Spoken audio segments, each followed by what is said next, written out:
President Hawkins, members of the Board of Trustees, administration, and faculty, distinguished guests, devoted friends, loving families, and most importantly, members of the Union College class of 2013. I'm profoundly honored to be with you here today and to be involved in the celebration of this memorable occasion. Now, I sincerely hope that those of you who are graduating will enjoy this unique day in your careers to the fullest extent, appropriately attired as you are in the traditional academic regalia, which is perfectly fine for a ceremony that's being held on a Saturday. However, you may wish to keep in mind that years from now, if you find yourself wearing some kind of a robe at 11 o'clock in the morning on an ordinary work day, that may just mean that you're out of a job. Unless you happen to have a job where wearing a robe is expected, such as being a judge in a court somewhere, that would be a very good job. Or maybe a fortune teller, but that's probably not a good line of work for a Union College graduate. So I really don't think I should try to pursue that particular train of thought any farther. What I would like to do today instead is to talk directly to the graduates. Everyone else is perfectly welcome to listen in, but I'm going to talk directly to the graduates about where you are now at this milestone in your careers, what the future may bring, how you can help to shape it, and how I think you should assess your accomplishments as you go along. Now, I'll be giving you a number of relevant facts and some opinions, mostly my own, which I guess is to be expected under the circumstances. I'll also provide you with several tips that relate to practical matters, that means useful stuff, obviously, as well as a few brief words of my most sincere encouragement. So, Union graduates, after today, college will be behind you, or at least one phase of it will. And I hope that all of you are very comfortable with the decision that you have presumably made by now with what you're going to do with your education. Furthermore, I hope that you've already found an employer or a promising prospective employer that will pay you to actually do it in the event that you do plan to enter the workforce immediately after graduation or soon after graduation. I'm sure that Union College has tried to do everything possible to help you choose the career pathway that's the best one for you. And I've been convinced by my interactions with many other schools that this is one of Union's greatest advantages. It stems from the very close personal attention that Union pays to its students, attention that comes from the administration, which is kind of rare, but not at Union, from the administration as well as the staff and the faculty. And it's the kind of supportive consideration that often is in short supply, unfortunately, at many other colleges and universities. Now, when I came to Union as a freshman, I had not selected a career. The aptitude tests I took at the time were singularly unhelpful in that regard. They showed only that I was extremely interested in essentially everything, not very helpful, except being a social worker, and the test predicted that I would be an abysmal failure at that. So, faced with this grim reality, I thought that perhaps I should try to prepare myself for a career in the family business. However, when it was pointed out to me gently that there was no family business, I obviously had to consider something else. And the something else turned out to be chemistry. And one of the major reasons I chose it was that I had an inspiring young chemistry professor, Dr. Rupert Hurley, whose name you've already heard mentioned, during my freshman and sophomore years. Not only was Dr. Hurley an exceptional teacher, he also was an outstanding advisor in a personal sense. So I owe him a great deal for his guidance, and I hope that the career consultation which you've received here at Union has been as helpful to you as the guidance that I had from Dr. Hurley. Now, the education you've obtained at Union College has given you some competitive advantages that may be much more valuable to you than you realize now. Because of Union's personalized and nurturing approach to educational fundamentals, many, if not most of you, are likely to have acquired some strong basic skills in English and mathematics. And if you do have those, along with a good working knowledge of computers, nowadays you can engage in just about any kind of work you want to pursue and expect to do it well. But more importantly, the faith-based education offered by Union should have provided you with a reliable moral compass, which is an absolutely invaluable attribute in our increasingly relativistic and secular society. And if you should happen to encounter people who don't believe that, and of course you will, I suggest that you just remind them of the abominable things that are done every day in our nation and throughout the world by politicians and other perpetrators from whom a moral compass is lacking. Many years ago, when the great Indian statesman Mahatma Gandhi was asked what he thought about Western civilization, he considered the question very carefully, and he finally answered by saying that he thought that Western civilization would be a good idea. The same thing might have been said at the time about world civilization as a whole, and I don't think that the situation has really changed all that much since Gandhi's time. You see, the major benefit of an education is not that it helps you to find a better job that increases your earning power. Its real and most lasting value is that it broadens your horizons and increases your sensibility, which is your capacity to respond to intellectual, aesthetic, and moral stimuli in ways that were unavailable to you before. It's been said, and rightly so, that a mind which has been stretched by a new experience can never return to its old dimensions. At any rate, sooner or later, you probably will be entering the workforce, and it will then become important for you to know how to deal with the new situations that you'll encounter there. Fortunately, in your capacity as a Union graduate, your chances of totally wrecking the world, really messing it up, probably are very low. In order to do that effectively, you might have needed to get a degree from an Ivy League institution. I thought that would get some laughs.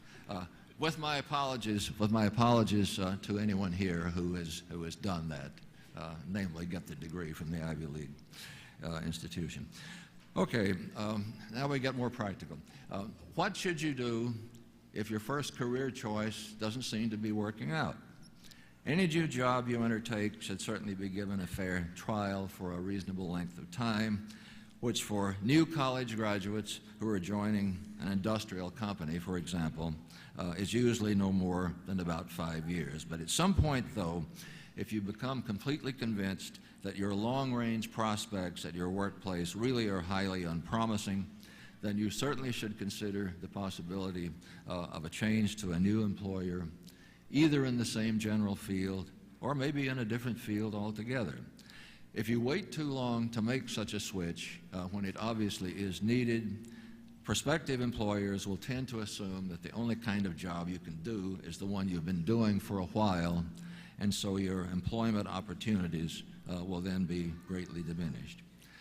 Some of the world's most successful people have deliberately changed their careers.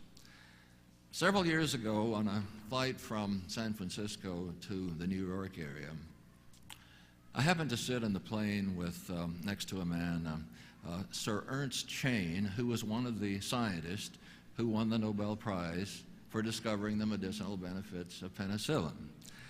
And during the course of this trip, he told me that he had worked early in his career in the chemical industry alongside Margaret Thatcher, and that she had been well-trained, extremely well-trained actually, as a chemist at Oxford University, no less, before she got her law degree and entered politics. Years later, after Lady Thatcher had become the Chancellor of the College of William and Mary, I had occasion to ask her one day about her chemical background. And she told me that everything else, or everything I had been told about it, was true. And she also asked me if Sir Chain had any other stories about her. And I said, well, yes, he did, but I will not pursue this topic right now. But I think you get the point. She really had an enormous career change. She was the daughter of what's called in the UK a greengrocer. To us, that's a grocer. So she came from a rather humble background. And my thesis would be that if this daughter of a greengrocer could become so successful after making such an enormous career change, maybe, just maybe, you could do something akin to that if it ever became necessary for you to try. Now, as your career progresses, you'll probably be pleasantly surprised to discover repeatedly that small things which you learned in school and thought to be useless at the time can sometimes go a long way. An illustration of their potential importance is the horrific anecdote about the man who called 911 and shouted to the operator who answered, "My wife is having a heart attack." So the operator said, "That's terrible, sir, but we can help you. If you tell me where you live, we'll send over an ambulance right away." The man said, "Eucalyptus Avenue." And the operator said, "Okay, that's fine. Can you tell me how to spell that?" Then there was a pause, a very long pause, and finally the man who had called said, "Say, would it be all right if I drove her over to Oak Avenue so you could have her picked up there?" So this incident could have been avoided. This potential tragedy could have been avoided, of course, if the man had attended a school, any school, that included the spelling of eucalyptus as a part of its curriculum. On a more serious vein, I would like to mention briefly just a few of the practical things that you might do to help you achieve success. My list of these items is not going to be complete, and I will not attempt to place them in their order of importance, but I will say that the first one is of immense significance, and that is to continue learning. Continue learning not only in the field where you were trained, but in other areas as well. The acquisition of new knowledge will help you to demonstrate and maximize the qualities of flexibility and versatility that employers almost always look for in the people they hire and promote. Don't ever make the serious mistake of thinking that something isn't worth knowing just because nobody taught it to you in school. Second, strive mightily to enhance your proficiency in both oral and written communications. These skills have enormous value in almost all occupations, even in those where you interact with only a few co-workers. Third, if you work for some kind of hierarchical organization, that's one with multiple levels of responsibility, try to acquire a mentor who takes a personal interest in your career and is proactive about it on your behalf. The mentor can be either an official one, such as your immediate supervisor, if you're lucky, or the mentor can be some other experienced colleague who is highly respected at your workplace. Studies have shown that employees who have good mentors tend to progress more rapidly, sometimes much more rapidly, than similarly talented coworkers who do not. Fourth, don't be afraid to take some risks, but avoid any that seem foolhardy. Did you know that, contrary to popular belief, you don't need a parachute to skydive? Did you know that? You do need a parachute to skydive twice. And that brings me to a story which has to do with the dangers of overreaching. Two men were out walking their dogs one day. One was a Labrador Retriever, the other was a Chihuahua. And they noticed a coffee shop, and the Retriever owner said, "Well, why don't we go in and get a cup of coffee?" And the other guy said, "Well, it sounds like a good idea, but they have a sign on the door which says no animals allowed." And the Retriever owner said, "Well, I think I'll go in anyhow." So he went in with his dog, stayed for quite a while, and eventually came out with a satisfied smile on his face. And the other dog owner said, "Well, what happened? Did they serve you?" And the retriever owner said, "Well, yeah, they did."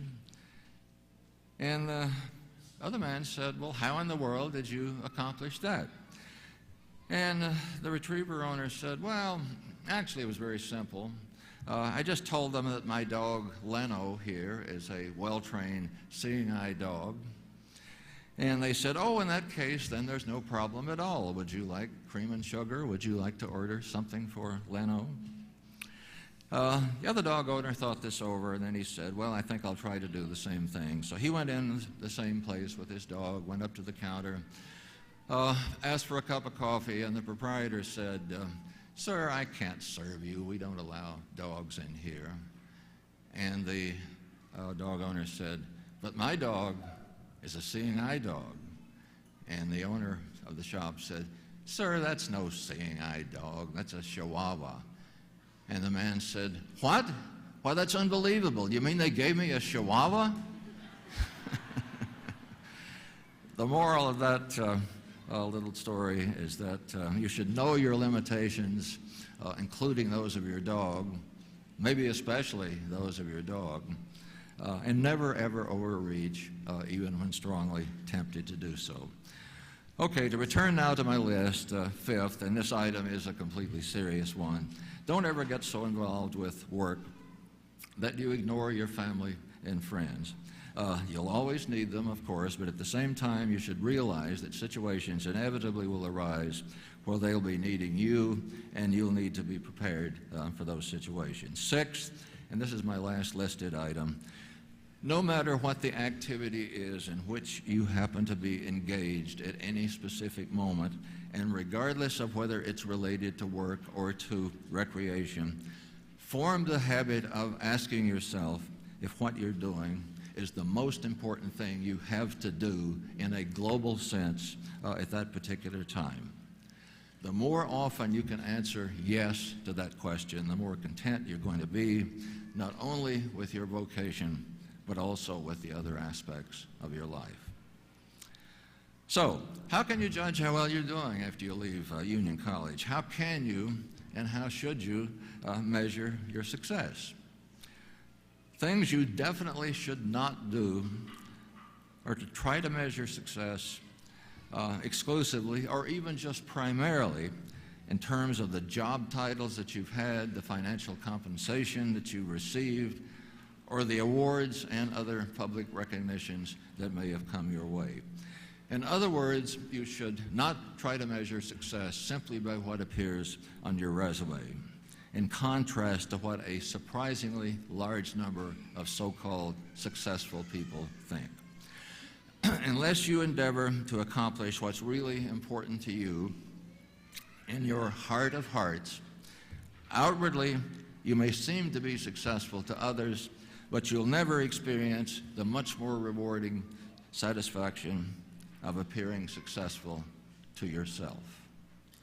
So I suggest that you try to identify some goals that you know are valuable to society as well as to you, and then work relentlessly to achieve them, and at the same time, to the extent that you can, try to let those other kinds of awards, the ones you receive from other people, assume a lesser role.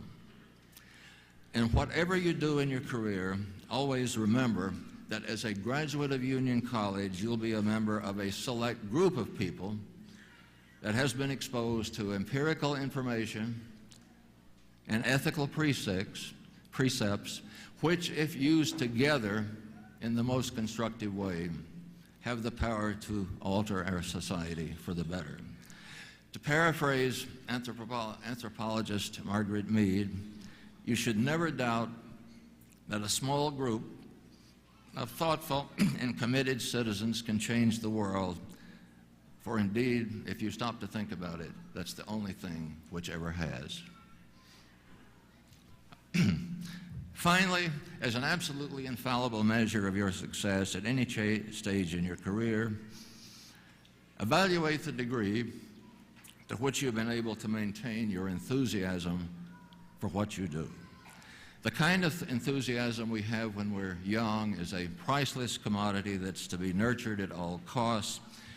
And on that note, I'd like to close with some lines from a poem by Dr. Albert Schweitzer, which has to do with this subject. The title of the poem is simply Youth, and this is how some of it goes. Youth is not a stage of life. It is a mental stage. It is impetus, drive of the will, an active, alert, and vivid imagination, confidence in your emotions. It is bravery winning over cowardice, love of adventure, triumphing over lethargy. No one gets old because he or she has lived a certain number of years, only when one's ideals have faded in the distance. Over the years, skin gets wrinkly, but the surrender of inspiration wrinkles the soul. You're as young as your dreams, as old as your doubts, as young as your confidence, as old as your fears, as young as your hopes, as old as your despair. Only when the wings hang downward and your heart is covered by the snow of pessimism and the ice of cynicism, only then have you become truly old. My warmest congratulations to all of you, and Godspeed in the rest of your journey.